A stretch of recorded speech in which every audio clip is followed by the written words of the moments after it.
Karena secara signifikan dari tahun 2014 sampai akhir 2023 ada 4% kurang lebih itu angka kemiskinan turun di Jawa Tengah, dan itu hebat. Jadi banyak lagi prestasi lain ya yang diberi penghargaan bahwa itu provinsi ramah ibu ramah anak ya, dan dapat penghargaan juga dari Badan Pemeriksa Keuangan Negara BPK ya, bahwa pengawasan keuangannya baik. Jadi Pak Ganjar sudah menunjukkan prestasi ya. Jadi jangan kita memilih berspekulasi, memilih pimpinan sebuah negara besar ini dengan cara tebak-tebakan. Emang tebak manggis ya. Emang nggak boleh kan kita ya. Harus yang berdasarkan pengalaman, punya prestasi, punya reputasi. Ya, Pak Mahfud pernah kerja di mana? Ada yang tahu? Betul. Pak Mahfud pernah jadi menteri apa? Satu. Coba angkat tangan, angkat tangan. Berdiri bu, berdiri bu. Ada dua kali jadi menteri. Menteri Pertahanan. Menteri Pertahanan. Menko Polhukam. Menteri apa lagi ya?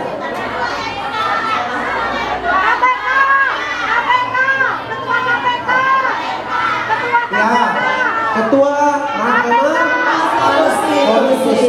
Mahkamah Konstitusi loh ya, bukan Mahkamah Keluarga. Jadi, apakah Pak Mahfud pernah jadi anggota DPR? Ya, jadi lengkap ya, pernah jadi anggota DPR, itu istilah kerennya lembaga legislatif. Jadi pernah di pemerintah, istilah kerennya lembaga eksekutif.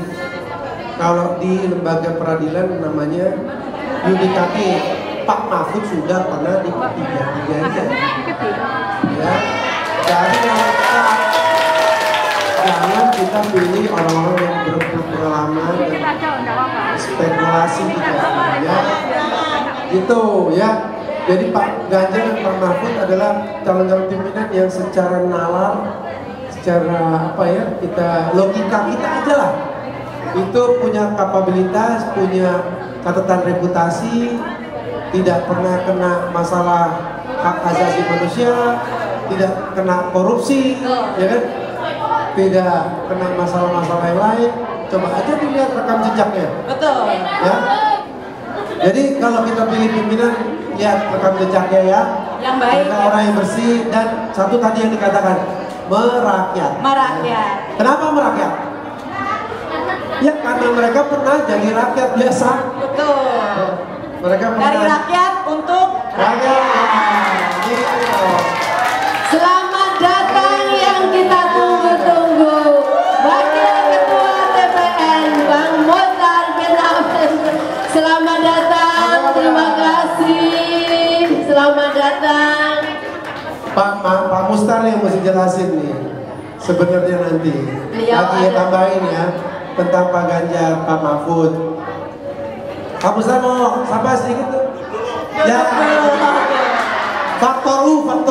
Biar beliau istirahat sejenak. Ya.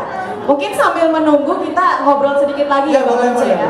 Ini saya juga mau tanya nih ya, menurut kesannya Bang Once nih kepada dunia pekerja migran Indonesia, karena kan Bang Once juga mewakili sebagai dapil luar negeri ya.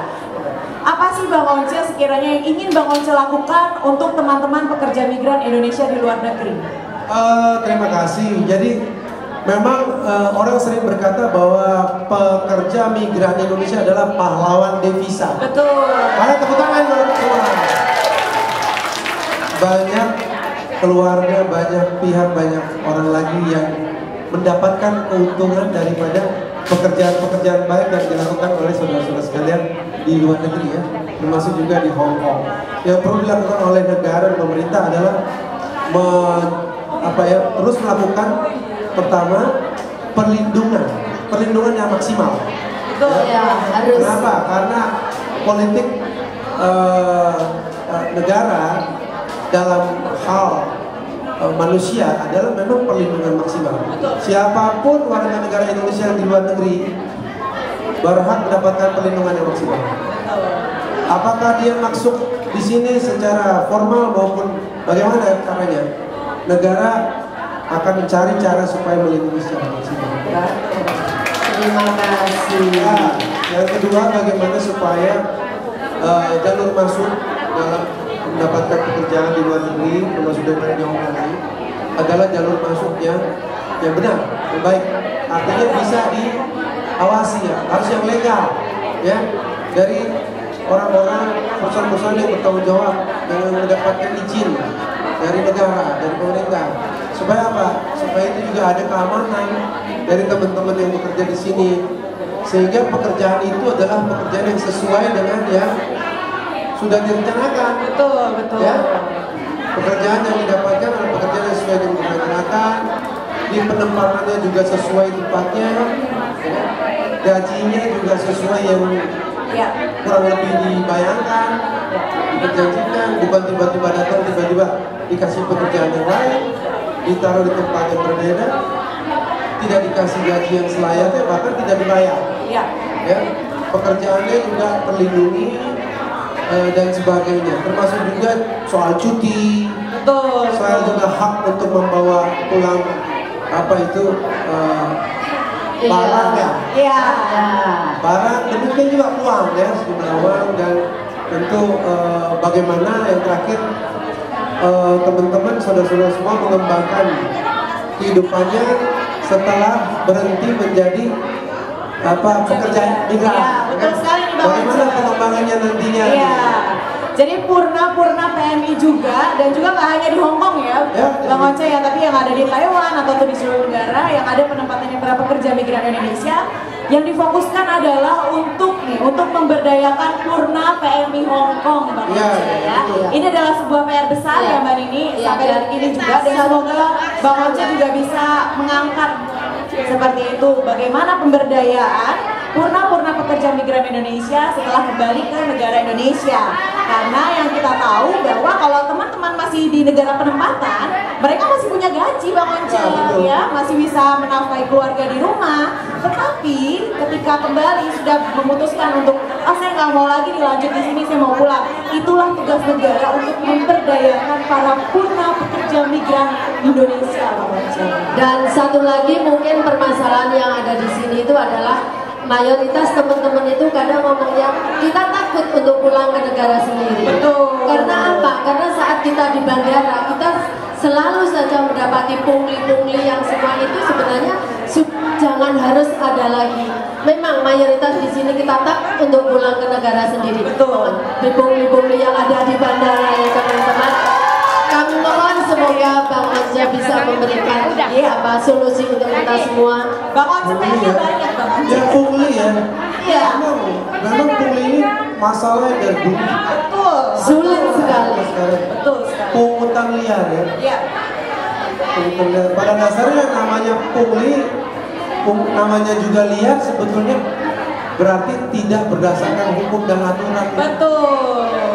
Maka kita mungkin ada hubungan atau ada hubungan pribadi atau mungkin rasa segan, rasa takut, ya kan, itu seperti itu. Jadi memang harus dilaporkan. Semua itu harus dilaporkan kepada pihak-pihak pemerintah yang bisa mencari solusinya. Iya. Pada dasarnya tidak boleh ada itu, tidak ada. Dan saya percaya. Bisa tenang dulu, bisa sabar. Soal ini ya, saya percaya balik lagi ke ini, sekarang semua pakai topengnya Pak Ganjar. Pak Mahfud juga bagus. Jadi ada satu program yang paling penting yang Pak Ganjar dan Pak Mahfud usung. Boleh. Dari sekian ada 8 kurang lebih program supaya semua dilakukan maju cepat itu.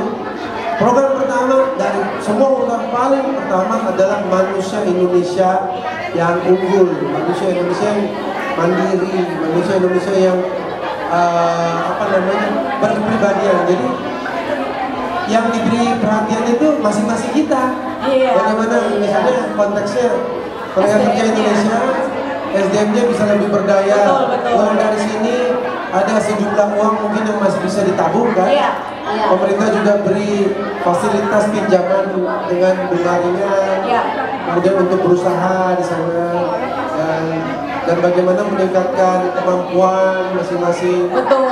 Juga keamanan soal pungli itu.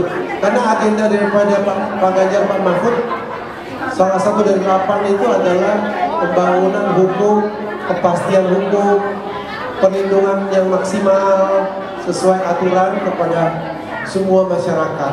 Kata Pak Mahfud gini ya, ini dengar dulu. Kata Pak Mahfud, kalau hukum kita taati, kita bangun, korupsi berkurang dan semua taat hukum, separuh persoalan Indonesia selesai, paling tidak. Kita beruntung punya Pak Mahfud. Semoga Pak Mahfud dan Pak Ganjar bisa bangun supaya nggak ada lagi pungli-pungli, prosedur-prosedur liar dan semua. Itu membahayakan Anda semua. Anda jangan coba-coba itu. Saya sendiri pernah punya teman itu, sekedar cerita. Ya. Ada teman masuk ke Jepang mau kerja,